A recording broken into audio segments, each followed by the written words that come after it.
My name is Charles Hopkins, and I hold the UNESCO Chair in Reorienting Education Towards Sustainability at York University in Toronto, in Canada.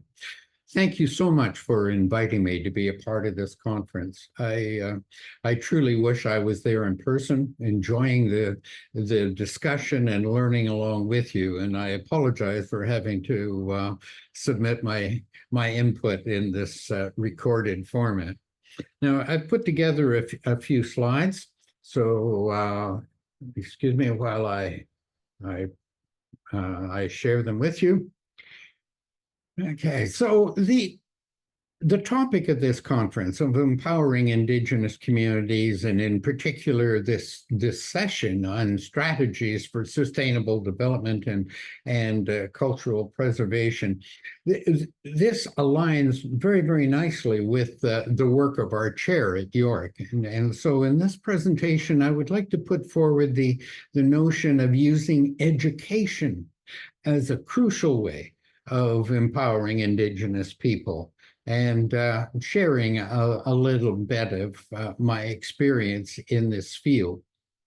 Now, quality education is globally recognized as a key strategy for sustainable development and human development and promoting sort of cultural preservation, etc. If we look at SDG 4, the fourth of the Sustainable Development Goals, it states to ensure inclusive and equitable quality education and to promote lifelong learning opportunities for all. Now, SDG 4 has 7 targets. The 5th target on eliminating disparities in education, ensure access, and so on, it highlights Indigenous people. And this is for very, very good reason. Because we have found that when we speak of disparities, the disparities that we find between education and systems and their Indigenous youth is extremely high. If we look at the separation or the disalignment between what Indigenous youth are experiencing in school, which is often very negative, what they see being taught as their world does not align with it. In fact, there is even a very negative experience reported. We find that graduation rates are very low. The dropout rate is high, but graduation is low. Very few Indigenous people around the world succeed in post-secondary education, let alone even achieving secondary education. But it's not meanness on the part of education systems. It's just that we really do not know very much about how to move forward. So there is this disalignment, and there is even though something about what is quality education, because we now are realizing that it is our most educated people from where we think the best education systems in the world. This is producing the greatest threats to a sustainable future in the worldviews of our graduates and how we perceive we should be living our life and so on. The whole concept embedded in it of progress and so on. So this is an alignment that we really do need to try and address.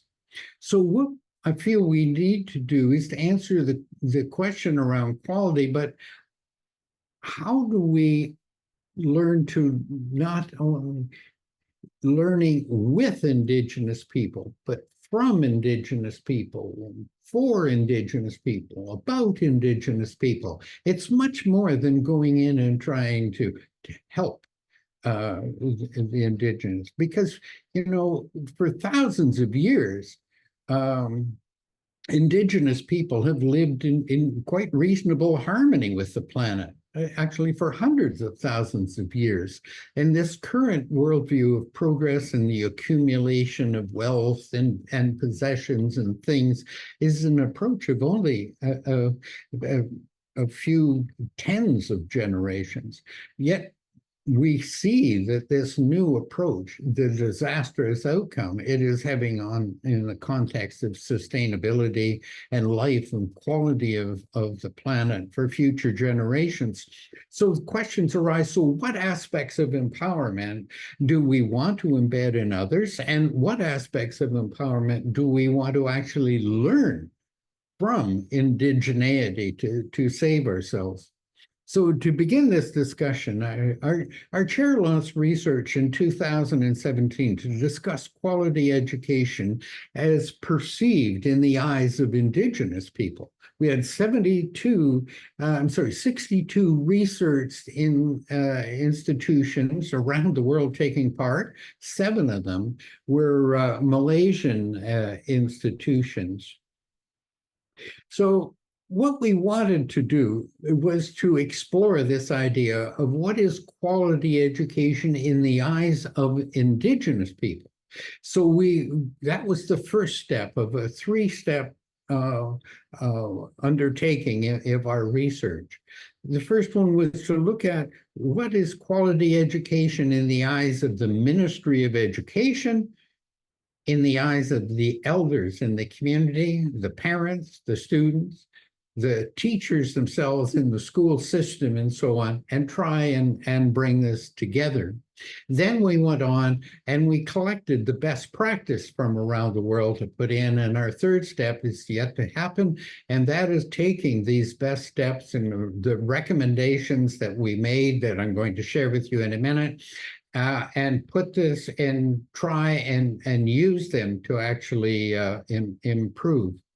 Now, in the end, what we realize is that most Indigenous people will have to relate in the real world, and that they're living where they live, their workplace, and so on is going to be in mainstream. So there was a need for the youth to succeed in the broader world. Well, but still, how do they remain honorable members of the Indigenous community? And so, therefore, Indigenous education systems need changes to be made within the system, and often the suggestions that came forward were really suggestions that would benefit all students and not just. They agreed that everyone needed 21st century skills that align with the Indigenous, but also the Indigenous wanted something unique to help them. They needed, embedded in those 21st century skills, they needed aspects of human rights and fundamental freedom and good health. They needed cultural heritage and traditional knowledge and language. They needed to preserve that. And they needed development that was imbued with and altered for their own culture and their own identity. Now, these recommendations aligned with these human rights and the cultural heritage and so on. They had other aspects they wanted in there as well, but in moving forward, we can see that the recommendations that we have of teaching 21st century competencies in locally relevant and culturally aligned contexts, of systemically strengthening, tech and hands-on learning experience for students. Is it really aligned with their learning styles? To include elders and include the Indigenous community to build that cultural respect, and also the learning both ways of people learning from Indigenous insights and ways of learning, and many other aspects that are aligned here. So in trying to do this, we also found that while some things can be done by individual teachers or principals or a school moving forward, we really needed great systemic reform led by ministries of education, led by communities, and engagement of not only business and industry and mainstream education, but of the indigenous community themselves. But all of it to be done in aspects of respect, in compassion, and so on, and a willingness for everyone to try and learn from one another. We needed relevant community curricula. We needed experiential pedagogy, but these are examples of what would be beneficial to all students, right? Not just the indigenous. To do this, we needed leadership training. We needed training in faculties of education, communities, and so on for our leaders. We found that the students of indigenous cultures needed specific support structures within schools. They needed the counseling, especially when they first entered the school.